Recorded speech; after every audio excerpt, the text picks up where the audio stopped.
intera pars hominibus bone voluntatis laudamus te benedicimus te adoramus te glorificamus te gratias agimus tibi propter magnam gloriam tuam Domine Deus et celestis Deus Pater omnipotens. Selamat sore para pemirsa sekalian di mana saja berada. Sangat senang berjumpa kembali dalam acara Mimbar Agama Katolik bersama dengan saya Pater Cosmas Fernandes SPD dari Biara Soferdi Oebufu.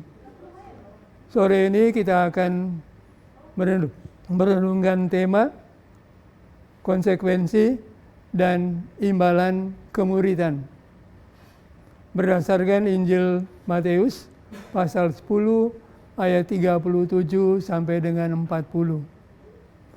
Para pemirsa sekalian, di awal perjumpaan kita dalam acara Mimbar Agama Katolik ini, mari kita dengarkan kidung rohani pertama dari Harmony Choir.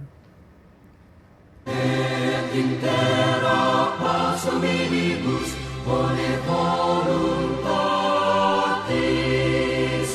laudamus te benedicimus te adoramus te glorificamus te gratias agimus tibi propter magnam gloriam tuam Domine Deus et celestis Deus Pater omnipotens.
intera pars hominibus bone voluntatis laudamus te benedicimus te adoramus te glorificamus te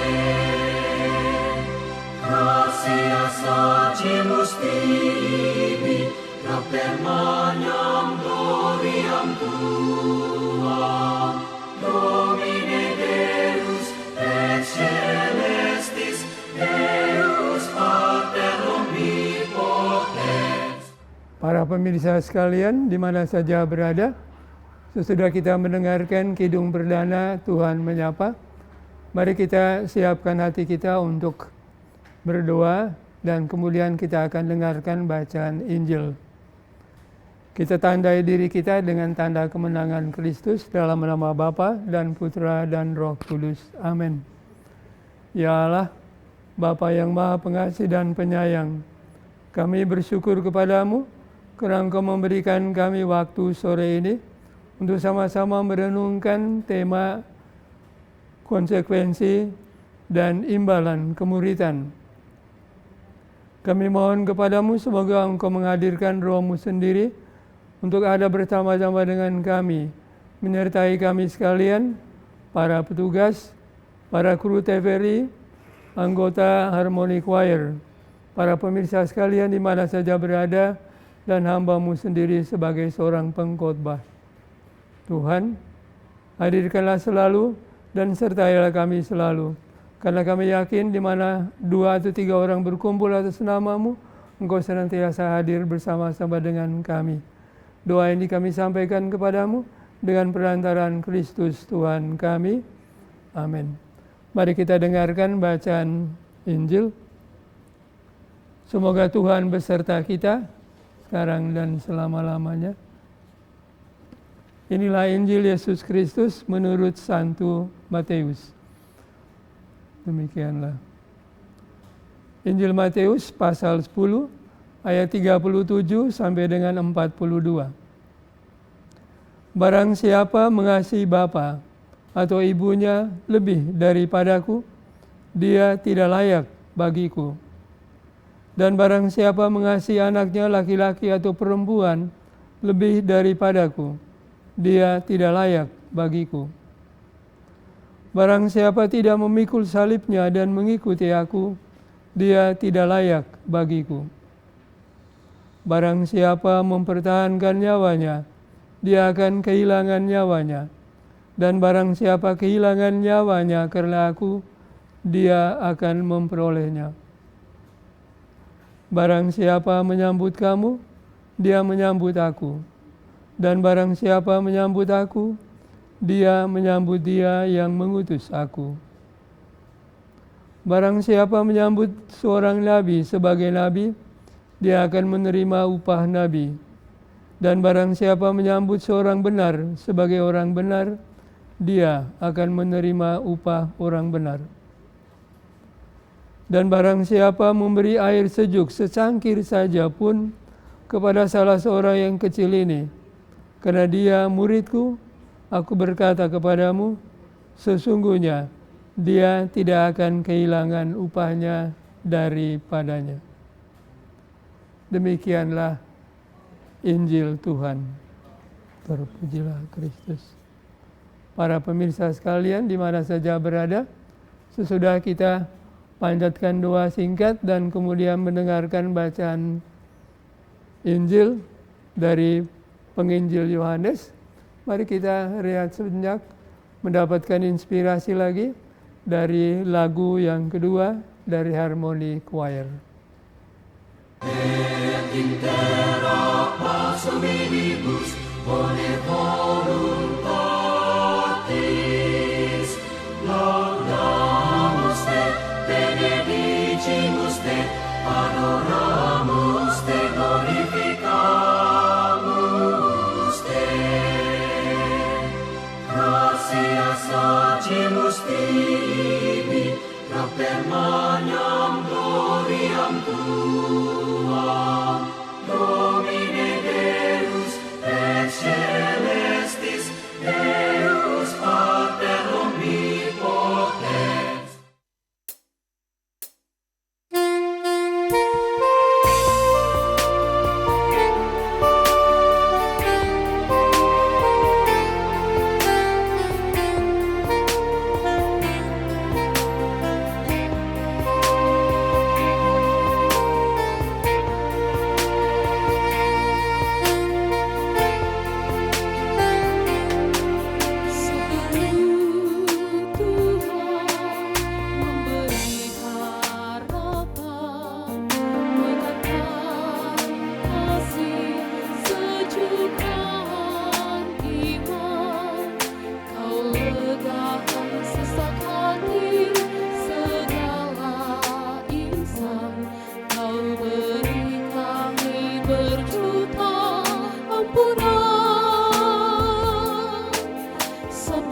hapuskan putus asa dan putus harapan. Kau legakan sesak jiwa. Ku renungi Tuhan, sabdamu hari ini, untuk bekal hidup yang ku jalani. Laksana sang surya menyinari bumi, sabdamu menghidupkan semangat kami. Sabdamu Tuhan, kan ku jadikan pegangan iman. Sabdamu Tuhan, kan ku wartakan sepanjang zaman. Sabdamu Tuhan, kan ku jadikan pegangan iman. Sabdamu Tuhan, kan ku wartakan sepanjang zaman.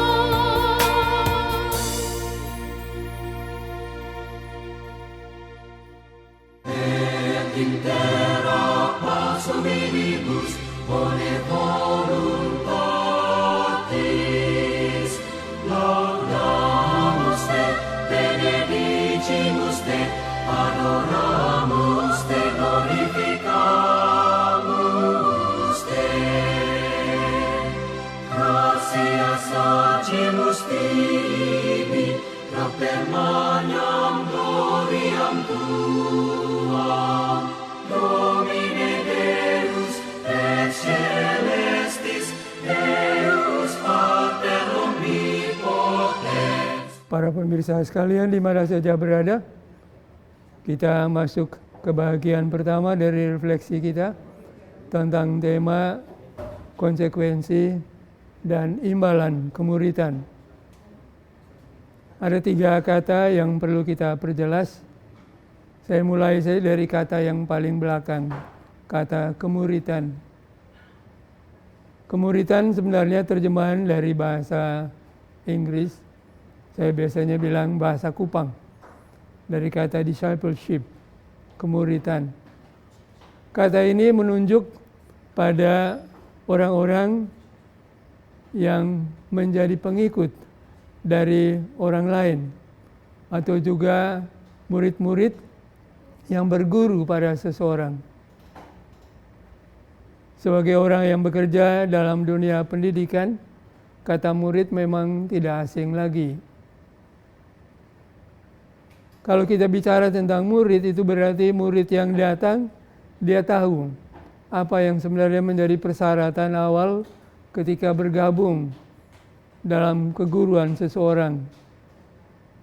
Kalau seorang masuk sekolah tertentu, nama apa saja sekolah itu, orang tuanya sendiri sudah bertanya lebih dulu apa persyaratan-persyaratan yang mungkin untuk memasuki sekolah-sekolah tertentu. Itulah sebenarnya kata yang berhubungan dengan murid atau kemuritan. Kata yang kedua ialah konsekuensi. Konsekuensi dari kata bahasa Latin sebenarnya dari cum dan sequere. Cum artinya bersama, sequere berarti mengikuti atau menyusul. Bahasa Indonesia paling gampang untuk terjemahkan dari bahasa asing. Bahasa Inggris itu consequence, lalu bahasa Indonesianya konsekuensi. Paling gampang untuk terjemahkan sebenarnya. Apa arti dari kata konsekuensi itu sendiri?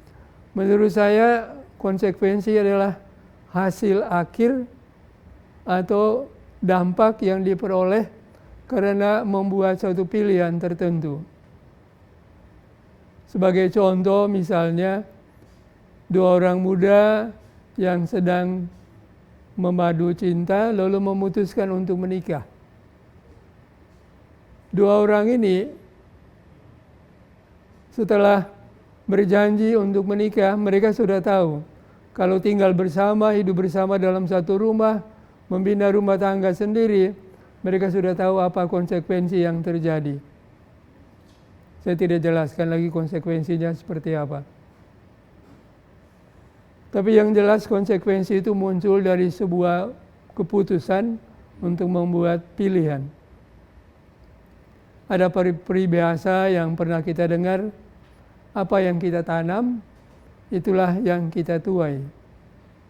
Kalau kita tanam yang baik, dengan sendirinya konsekuensinya kita akan peroleh yang baik. Tapi kalau misalnya kita tanam yang jelek, konsekuensinya ialah bahwa kita juga akan memperoleh yang jelek. Itu konsekuensi logis dari apa yang kita pilih sendiri untuk menentukan kehidupan kita. Di samping itu kalau kita bicara tentang konsekuensi, ada juga rasa tanggung jawab yang kita bawa dalam kehidupan sebagai akibat dari pilihan kita. Seperti misalnya kalau memang orang yang melamar kerja dan sudah bekerja di suatu tempat, yang dituntut dari organisasi atau dituntut dari perusahaan atau dituntut dari lembaga-lembaga tertentu ialah bahwa dia harus menghasilkan sesuatu. Dalam hal ini dibutuhkan disiplin diri dan juga disiplin waktu. Itu konsekuensi yang logis karena kita membuat pilihan untuk bekerja di suatu tempat. Selain itu juga kalau kita bicara tentang konsekuensi, itu berhubungan juga dengan watak seseorang. Watak yang teguh, watak yang tidak menyimpang dari apa yang sudah dipikirkan sebelumnya ketika dia memasuki masa-masa kerja. Itu kata yang kedua, kata konsekuensi. Lalu kata yang ketiga ialah imbalan. Konsekuensi dan imbalan kemuritan. Imbalan bisa kita artikan dengan kata rewards. Karena kalau memang kita bicara tentang konsekuensi, biasanya selalu ada imbalan.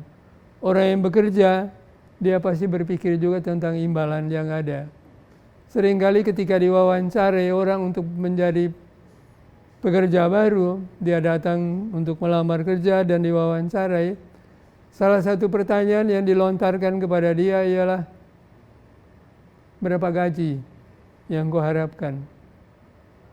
Kalau orang yang sudah berpikir matang, dia tidak ragu-ragu untuk menjawab.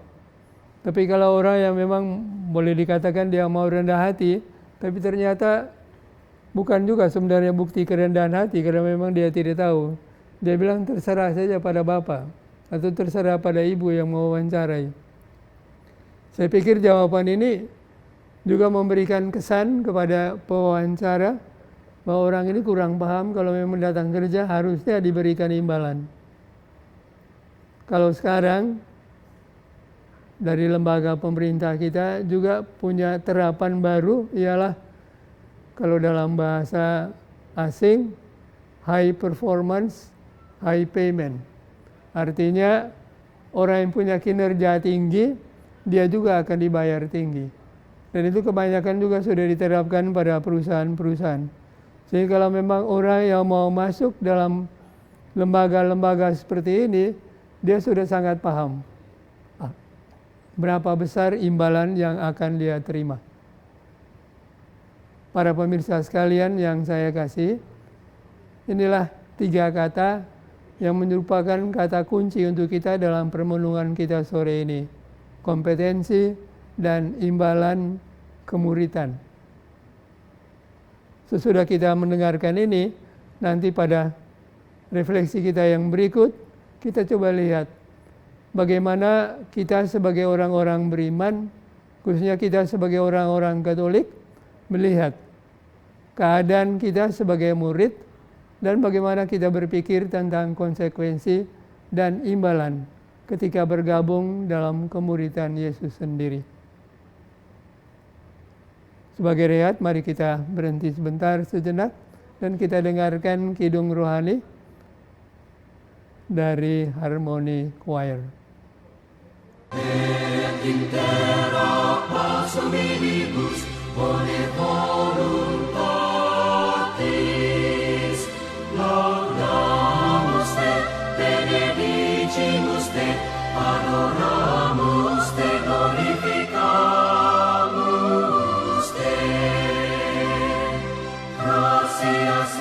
sacimus tibi, propter magnam gloriam tuam, Domine Deus et celestis, Deus Pater omnipotens.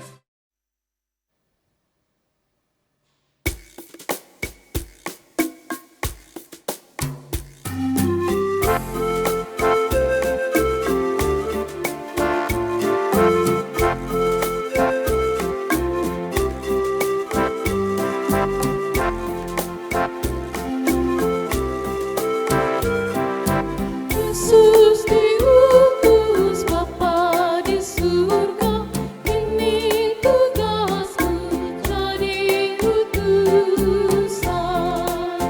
Bapa mengutus Yesus putranya, bawa selamat bagi dunia.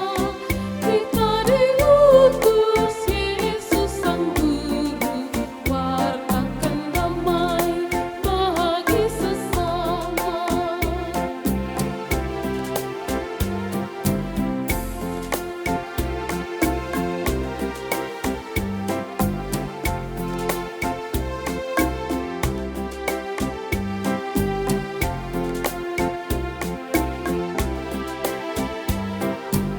Yesus diutus Bapa di surga, ini tugasku jadi utusan. Tiada amal tanpa berkorban, tiada karya tanpa derita. Salib dipanggung, kurban ditanggung, itulah hidup utusan Tuhan.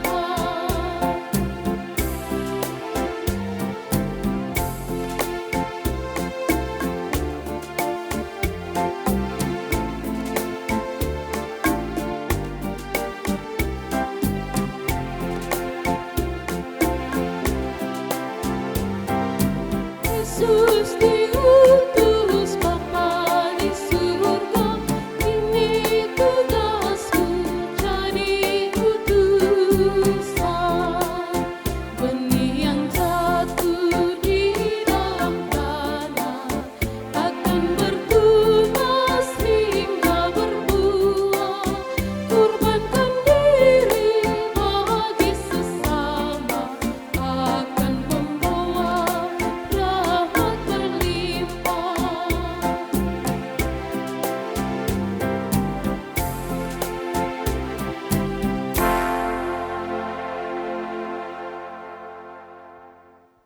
Et intera pars hominibus bone voluntatis,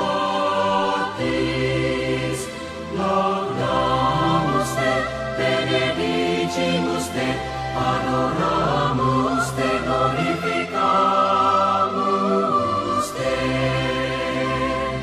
Gratia sacimus tibi, propter magnam gloriam tuam, Domine Deus et celestis, Deus Pater omnipotens.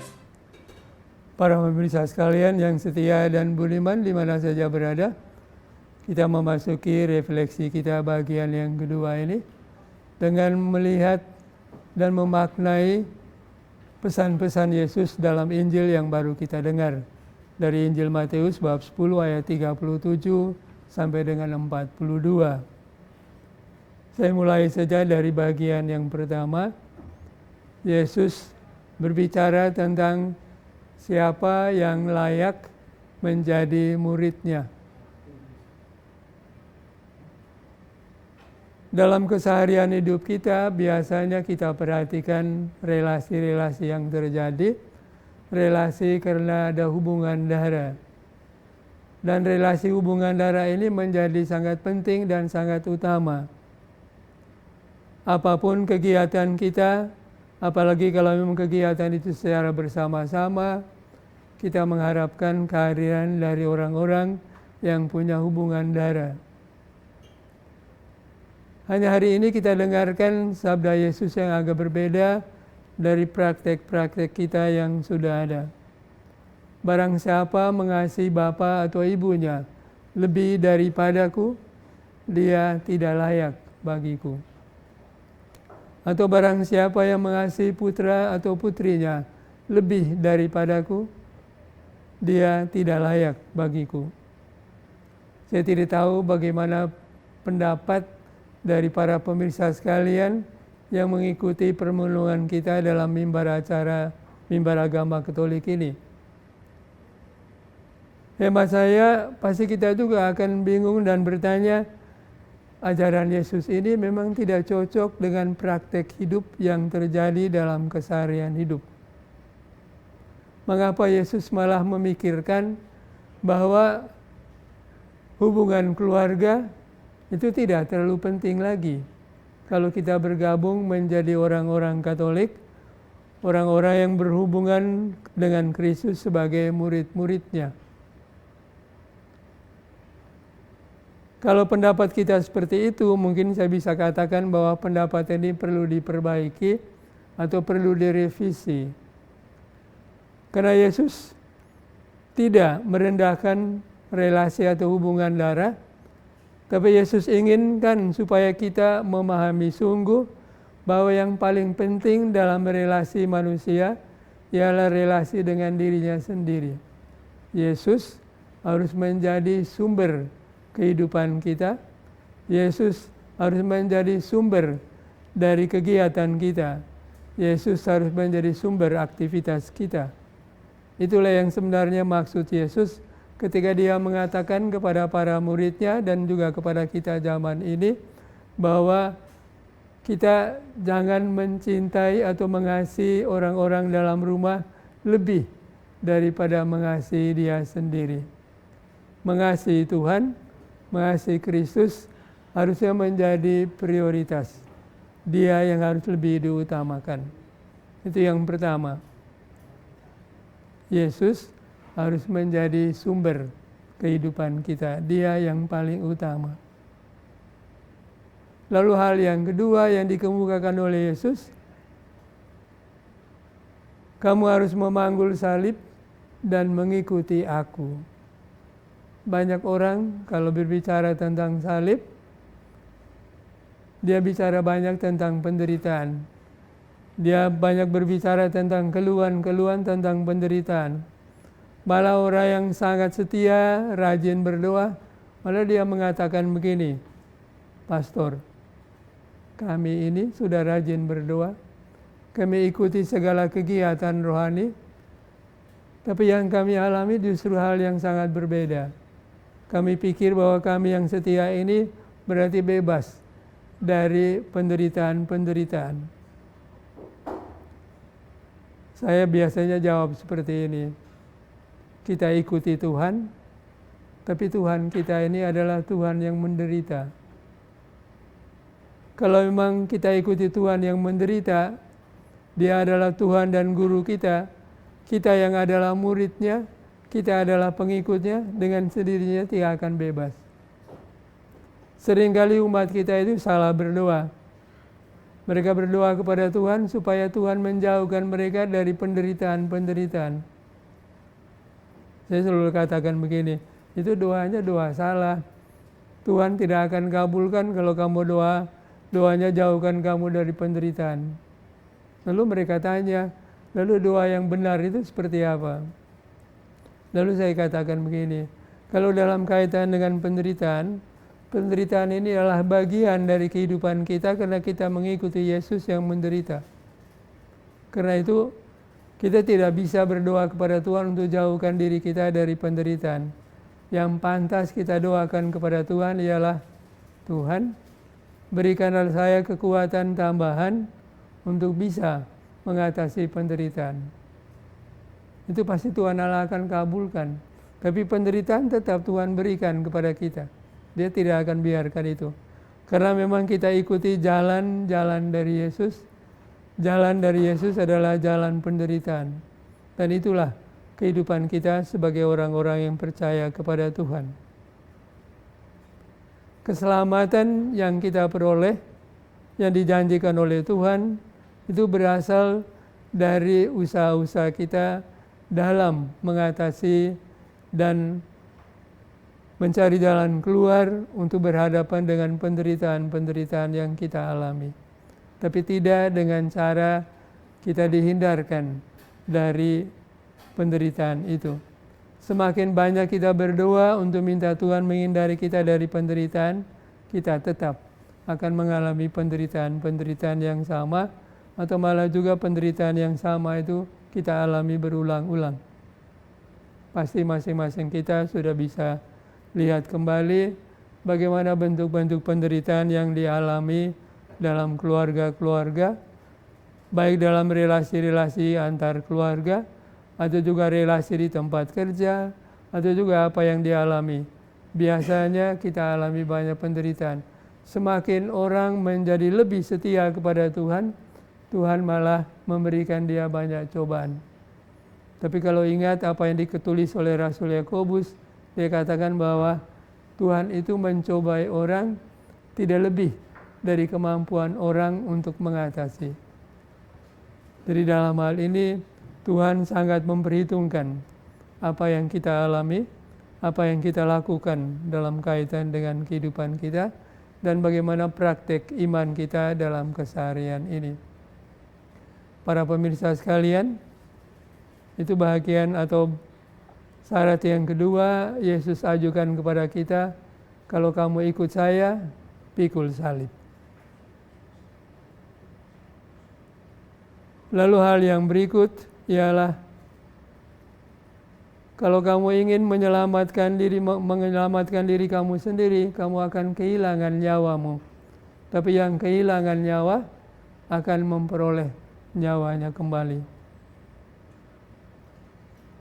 Kita pasti ditantang untuk mendengarkan dan merenungkan apa yang dimaksudkan oleh Yesus ini. Memang apa yang disampaikan oleh Yesus seringkali bertentangan dengan apa yang kita pikirkan sebagai manusia. Tapi dalam beberapa banyak hal, Yesus tidak pernah mengubah isi ajarannya. Dia tetap mengatakan yang sama.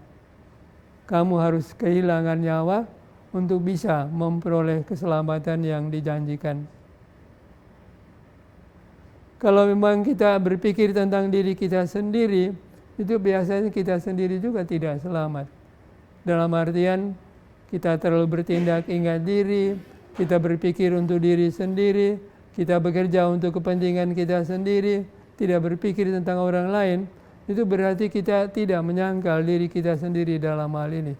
Dari kehilangan nyawa dalam hal ini juga berarti bahwa kita harus menyangkal diri kita sendiri dan berpikir tentang apa yang bisa kita lakukan untuk banyak orang.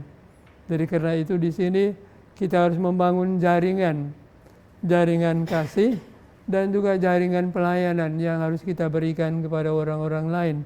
Karena dengan melakukan jaringan kasih dan jaringan pelayanan ini, itu kita membebaskan diri dari banyak hal yang membuat kita lebih memperhatikan diri kita sendiri. Biasanya kita memprioritaskan atau kita mengutamakan diri kita sendiri dalam banyak hal, tapi dalam hal ini Yesus dalam ajarannya meminta kita untuk bisa lebih memperhatikan orang lain. Dari relasi yang baik dengan orang lain, mengandung juga tanggung jawab yang harus kita berikan kepada orang lain dalam bentuk kasih dan juga dalam bentuk-bentuk pelayanan yang diajukan kepada kita.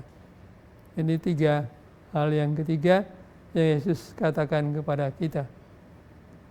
Kemudian yang berikut, Yesus masih mengatakan kepada kita untuk memberikan secangkir air sejuk kepada yang terkecil dalam kehidupan kita. Kalau kita berpikir untuk memberikan sesuatu kepada orang, kita tidak berpikir tentang memberikan air. Kita pasti berpikir untuk memberikan hal-hal yang besar. Kita berpikir tentang hal yang banyak yang patut kita berikan kepada orang-orang lain, terutama orang-orang yang membutuhkan. Tapi di sini Yesus mengemukakan kepada kita, menghimbau kita untuk memberikan yang sedikit. Karena yang sedikit itu sangat diperhitungkan oleh Tuhan.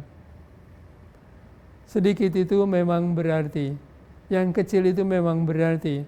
Dalam bahasa Inggris ada ungkapan itu, small is beautiful. Yang kecil itu indah. Kenapa kita tidak mulai peduli dengan yang kecil-kecil?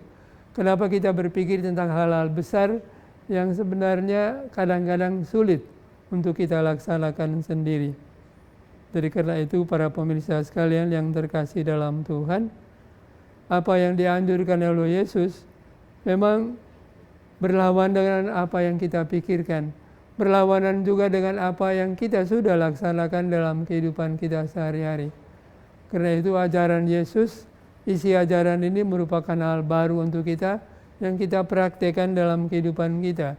Karena dengan mengikuti jalan-jalan yang diajukan oleh Yesus sendiri, kita akan memperoleh kebahagiaan yang lebih besar daripada apa yang kita pikirkan sendiri.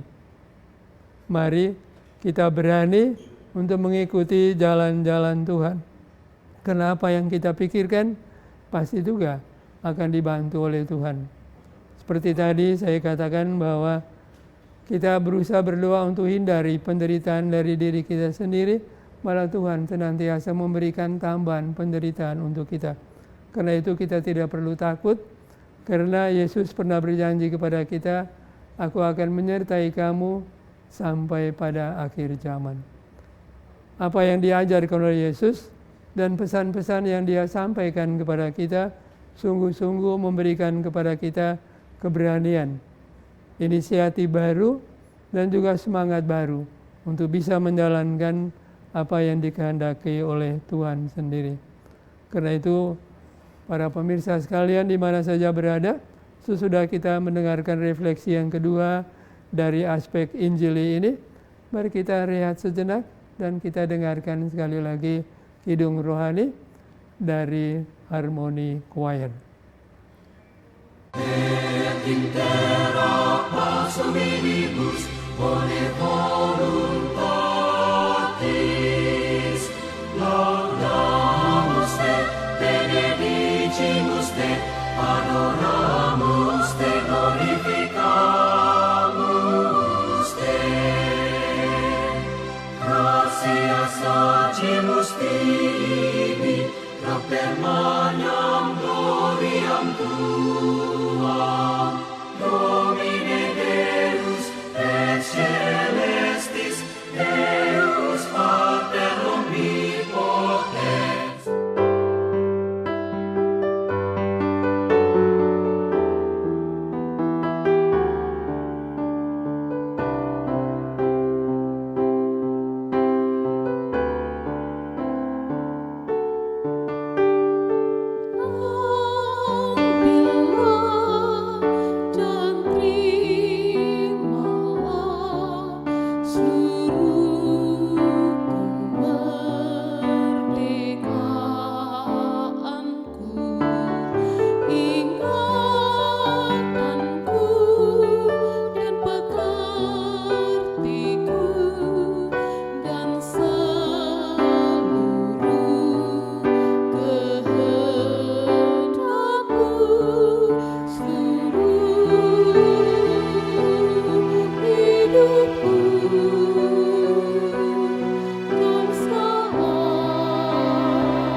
intera pars hominibus bone voluntatis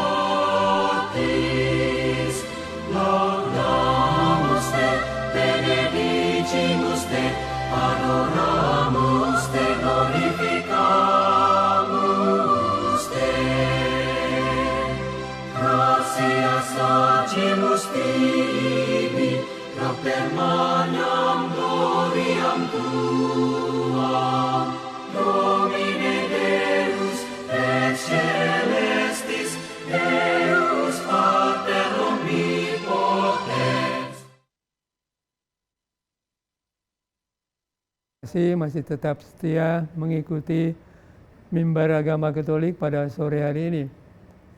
Di penghujung acara kita, saya ingin menyampaikan beberapa pesan terakhir dalam kaitan dengan permenungan kita dengan tema konsekuensi dan imbalan kemuritan. Pertama-tama saya ingin mengatakan bahwa pesan-pesan dan ajaran Yesus yang kita dengar dari Injil yang kita baru bacakan tadi merupakan hal yang baru untuk pengalaman hidup kita. Dan sekaligus juga hal yang sangat menantang. Karena apa yang diminta oleh Yesus, yang diajarkan oleh Yesus perlu kita praktekkan dalam keseharian hidup kita. Kita juga boleh mengatakan bahwa apa yang dihimbau oleh Yesus, ajaran-ajarannya untuk dilaksanakan, dipikirkan gampang-gampang sulit. Gampang-gampang dalam arti kalau memang kita sudah biasa mempraktekkan ini dalam kehidupan kita, kita merasa semuanya itu agak mudah. Tapi bagi orang yang jarang mempraktekkan ini atau masih berpikir tentang dirinya sendiri, saya yakin dia akan merasakan sulit dan mengalami kesulitan untuk melaksanakan apa yang dianjurkan oleh Yesus. Karena itu, kata yang tepat untuk kita dalam pelaksanaan ini ialah kita menjaga konsistensi dari kata dan tindakan kita. Apa yang kita katakan harusnya juga kita buktikan dalam tindakan ini. Dan hal ini justru mulai di dalam keluarga kita masing-masing. Orang tua seringkali mengatakan banyak hal yang baik kepada anak-anak. Tapi anak-anak seringkali bertanya kepada orang tuanya, Bapak atau Mama, kapan kami lihat Bapak dan Mama melaksanakan ini? Guru-guru kami di sekolah mengajarkan hal-hal seperti ini. Kalau pulang di rumah, Bapak dan Mama juga mengajarkan hal yang sama. Tapi dengan agak ketakutan, anak-anak akan mengatakan kepada orang tuanya sendiri, Bapak dan Mama jarang lakukan apa yang Bapak Mama ajarkan ini. Jadi itu jelas bahwa adanya inkonsistensi atau tidak terjadi konsistensi antara kata dan tindakan. Apa yang diajarkan memang bagus-bagus semua, tapi juga harus ditunjukkan dalam tindakan-tindakan nyata. Dan inilah sebenarnya gampang-gampang sulit kehidupan kita sehari-hari. Kita belajar juga dari banyak orang tentang bagaimana menjalani kehidupan kita sebagai orang yang percaya kepada Tuhan. Jangan pernah takut untuk melihat contoh-contoh yang baik dari kehidupan orang lain. Jangan pernah juga enggan untuk bertanyakan kepada orang-orang yang kita tahu sudah mempraktekkan banyak hal yang kita juga mimpikan untuk terjadi dalam diri kita sendiri atau dalam keluarga-keluarga kita. Sebagai contoh misalnya, dalam kaitan dengan keberanian kita untuk mengorbankan diri atau keberanian kita untuk mengorbankan sesuatu untuk orang lain. Kalau kita perhatikan, ada keluarga-keluarga yang sederhana, keluarga-keluarga kecil yang punya kepedulian yang sangat besar terhadap orang-orang sekitar, orang-orang yang membutuhkan. Mereka tidak segan-segan untuk melakukan banyak hal untuk orang-orang yang sedang membutuhkan ini. Memang kadang-kadang orang tanyakan, kamu sebenarnya dapat dari mana semua barang ini? Bisa kamu bagi-bagikan kepada orang. Biasanya mereka bilang, ya itu rahasia keluarga kami orang biasa-biasa. Tapi ada orang lain tempat kami bersandar yang senantiasa terbuka untuk memberikan bantuan kepada orang-orang yang membutuhkan. Itulah jalan yang kami tempuh, itulah jalan yang kami gunakan. Mereka sangat yakin bahwa kalau memang berjalan bersama-sama dengan Tuhan dalam keseharian hidup mereka, mereka sangat yakin bahwa Tuhan senantiasa menunjukkan jalan yang terbaik untuk mereka untuk lakukan. Meskipun apa yang mereka lakukan adalah hal-hal kecil. Seperti tadi kita dengar Yesus menganjurkan kepada kita untuk memberikan cukup secangkir air sejuk kepada orang-orang yang sangat membutuhkan, orang-orang kecil seperti ini. Para pemirsa sekalian yang terkasih, Tuhan harus dijadikan sandaran kita satu-satunya. Kemanapun kita pergi, kemanapun kita bertindak, Tuhan harus sungguh-sungguh menjadi sandaran kita. Karena tanpa Tuhan, tanpa kebersamaan kita, Tuhan juga tidak akan melakukan banyak hal yang dapat kita petik untuk kehidupan kita sehari-hari. Para pemirsa sekalian, inilah beberapa pesan terakhir dari tema kita, konsekuensi dan imbalan kemuritan. Mari kita serahkan seluruh diri kita, seluruh keluarga kita dalam doa-doa yang kita daraskan pada saat ini. Mari kita berdiam diri sejenak dan kita berdoa. Ya Allah, Bapa yang Maha Pengasih dan Penyayang, sekali lagi kami berterima kasih kepadamu.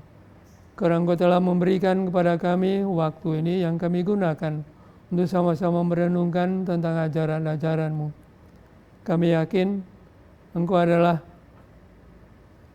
pedoman hidup kami. Engkau memberikan banyak contoh dalam kehidupan kami sendiri melalui kehidupan Kristus. Karena itu kami mohon kepadamu, berkatilah kami sekalian, berkatilah keluarga-keluarga yang ingin lebih maju dalam kehidupan rohani mereka untuk dapat bersandarkan diri pada Dikau sendiri. Berkatilah para kru TVRI di mana saja mereka berada, agar mereka dapat menjalankan tugas mereka semestinya sesuai dengan kehendak-Mu sendiri. Tuhan, itulah doa-doa yang kami panjatkan kepadamu dengan perantaraan Kristus Tuhan kami. Amin. Mari kita mohon berkat Tuhan. Semoga Tuhan beserta kita sekarang dan selama-lamanya.